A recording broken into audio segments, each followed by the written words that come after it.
එක එක රූපවලින් එකම මහත්ය හම්බ වෙනවා. දැන් අතහැර ගන්න බෑ. මේ තමයි පළවෙනි වතාව කියලා හිතෙනවා. ඔයා නැතුව මට ඉන්න බෑ කියලා හිතෙනවා. එක දවසට එක මැසේජ් එක නැතුව ඉන්න බෑ තරුණ දූලට පුතාලට. අපේ හිත කොච්චර අවිද්‍යාවෙන් වැහිලා තණ්හාවෙන් බැඳිලාද? අවිද්‍යාවෙන් වැහිලා තණ්හාවෙන් බැඳෙනවා. ගේ හදන්නේ ඉස්සල්ලාම කියලා හිතනවා. ඔය ගේ හදන දැනම මීට අවුරුදු කෝටි ගානකට කලින් අපිම නාය ගිහිල්ලා ඔය ගේ අතරෙම යට වෙලත් ඇති ඔතනම. එතනම උඩින් නූල් ගහලා ආයෙත් ගේ හදනවා. සංසාරේ බලන්න සංසාරේ. හොඳට සවන් දෙන්න. මනස යොමු කරන්න. මානසිකාර්ය කරන්න. මේ ඇත්ත කතාව දෙස.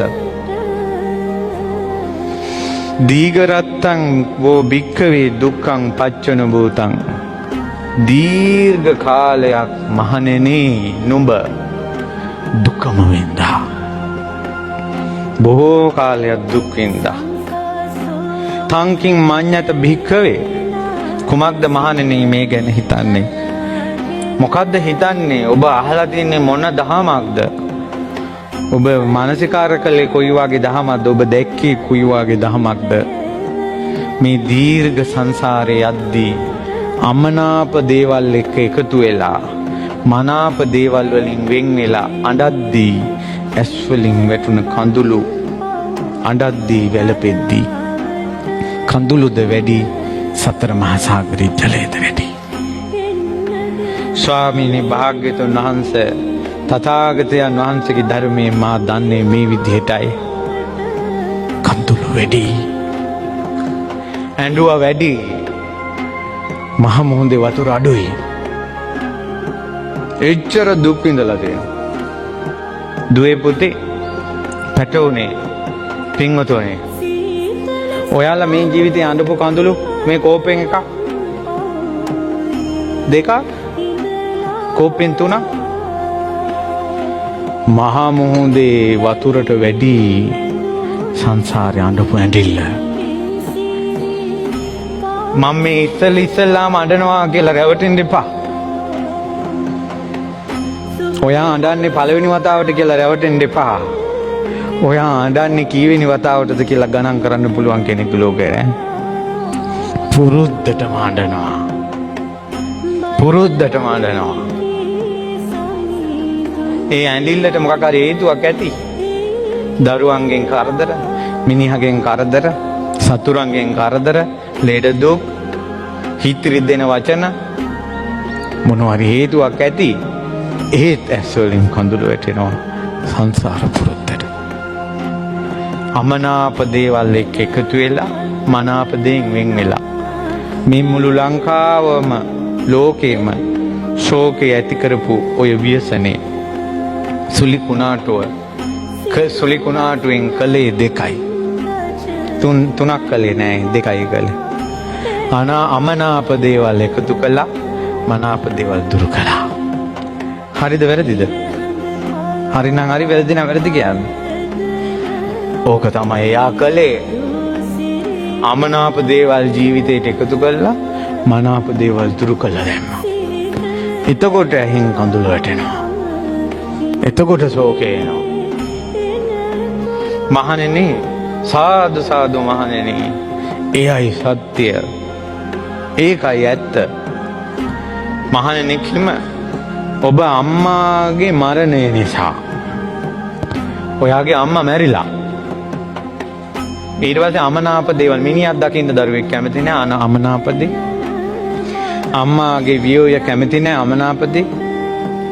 ඒ අමනාප දේත් එක්ක එකතු වෙලා මනාප දේෙන් වෙන් වෙලා අම්මා මැරුණට පස්සේ අඬපු කඳුළු ටිකම කොච්චරද කියලා. සතර මහා සාගරේ ජලයට වැඩි. පිතු මරණං පච්චනු බොන්තානම්. පියා මැරිලා අඬපු කඳුළු. සමහර මේ ජීවිතේ මෙතන අම්මා නැති වෙච්ච අය ඉන්නවනම් තාත්තා නැති වෙච්ච අය ඉන්නවනම් සමහර ලාවට හිතට දුක ආවක් කඳුලක් වැටිච්ච නැති අය ඉන්නවා මෙතන. මව්ගේ මරණේ, පියාගේ මරණේ. අඬද්දින් ඊටු අඬපු නැති ජීවිත කීයක්ද? ඊටු කොච්චර තාත්තලා හම්බ වෙලා තේනවද? අපි මේ අපිට මතක තියාගන්න මේ සංසාරේ අපි පුරුදු නොකරපු එකම එක දෙයයි. ස්පර්ශ නොකරපු එකම එක දෙයයි තියෙන්නේ. ආර්ය අෂ්ටාංගික මාර්ගය විතරයි. ඔය රස්සා ඔය කරන රස්සාවම කෝටි ගණන් කළා. ඔය ඉස්කෝලේ යෑමනාවම කී කෝටි ආත්ම භාව ගානක් ඉස්කෝලේ ගියාද ඔය බෑග් එල්ලගෙන ඉවරයක් තේනවද? ඉගෙන ගන්න එක කී කෝටි ආත්ම භාවයක් කළාද? ආර්ය අෂ්ටාංග මාර්ගයමයි පුරුදු නොකළේ. චතුරාර්ය සත්‍ය ධර්මයමයි අවබෝධ නොකළේ. අනිත් ඔක්කොම කළා. නොකරපු දෙයක් නැහැ. ඊට පස්සේ බුදුරජාණන් වහන්සේ දේශනා කරනවා බාතු මරණ සහෝදරයා මැරිලා අඬපු කඳුළු සතර මහා සාගරේ ජලයට වැඩි. මෙතන ඇති සහෝදරයෝ මැරිච්ච අය. පපුව පැලෙන ගින්දරක් වේදනාවක් දරාගෙන කඳුලක් නොහෙලා හිටපු මිනිස්සු මෙතන ඇති. අඬපු ආත්මවල විතරක් කඳුළු එකතු කළොත් සතර මහා සාගරේ ජලයට වැඩි. කොච්චර සහෝදරයෝද? කොච්චර අඬලාද? කොච්චර වැළපිලාද? ඔයාලා කී ආත්මයක් හිතන්න ඇතිද ඇයි මේ අඬන්නම අපි ජීවත් වෙන්නේ කියලා? ඒ වුණාට ඔයාලා ආයෙමත් ඉපදුනා. ඔබත් මමත් ඉපදුනා. අකමැති දේම ලැබුණා. අකමැති දේම ලැබෙනවා. කවුද කැමති ගම් වතුරට ගහගෙන යන්න? කවුද කැමති නාය යනකොට ගෙවල් යට වෙනවට? කවුද කැමති ඥාතීන් වියෝ වෙනවට? ඒවම ලැබෙනවා. පුළුවන් නම් ඊතර වෙන්න පින්වතුනි. හිතට අදහසක් දාගන්න දුවේ පුතේ ඊතර වෙන්න ඕන කියලා. ඔන්න දැන් මේ පාර යෝන් දහම් සක්මන වැඩසටහන මං හිතන්නේ මේ නුවර කොණ්ඩසාලේ යෝන් දහම් සක්මන වැඩසටහන පෙබරවාරි මාසයේ තියෙනවා. ඊතර වෙන්න ඕන කියන අදහසෙන් දුල පුතාල එකතු වෙන්න. යාළුවෝ එකතු කරගන්න. මේ දුකෙන් ඊතර වෙන්න ඕන කියලා. එදාට අහන බණපදය, එදාට දකින්න ලබන කල්යාණ මිත්‍ර ඇසුර, කල්යාණ මට ඊතර වීමට පිණිස කියලා. මේ පාර වැලන්ටයින් එකක් ඔලුවට ගන්න නැතුව මේ දුකෙන් ඊතර වෙන්න ඕන කියන අදහස ගන්න. අම්මලා දරුවෝ එවන්න මේ අයට උතුම් දායාදේ ලබා දෙන්න ඕන කියලා. පෙබරවාරි තියෙන යෝන් දහම් සක්මනට. පැටවුනේ මේ මහා මිනිස්සු ටික නම් මැරිලා යාවි. ඔයාලට දීර්ඝායුෂ තිබ්බොත් මේ වගේ දුක් කීයක් බලන්න වෙයි දැස්වලට.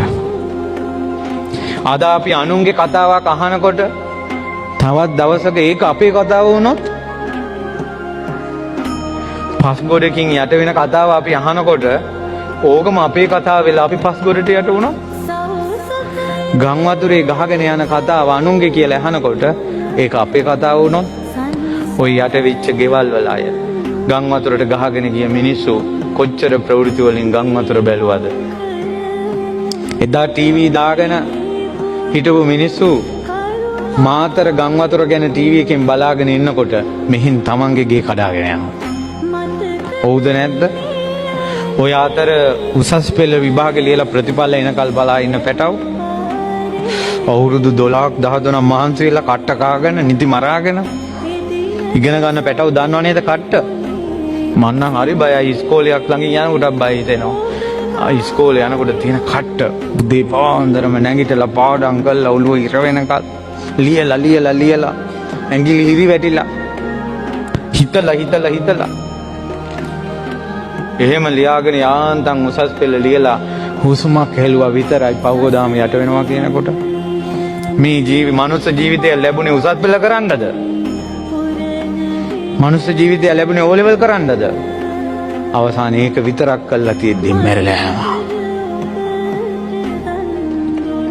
තියන්න වෙහෙරකට ගඩොලක්වත් මේ දුකෙන් එතර වෙන්න වදින්න දලදා හාමුදුරන්ට මාසයකට වතාවක්වත් මලක් පහනක් එතර වෙන්න හවස බුදුන්වත් වඳින්න එතර වීම පිණිස වෙන එකට නෙමෙයි මේ දුකෙන් එතර වේවා ආයමත් ලැබෙන දුක්ඛිත සංසාරේ මට එපා කියන අදහසින් මේක මහා දුකක් පින්වතුනි.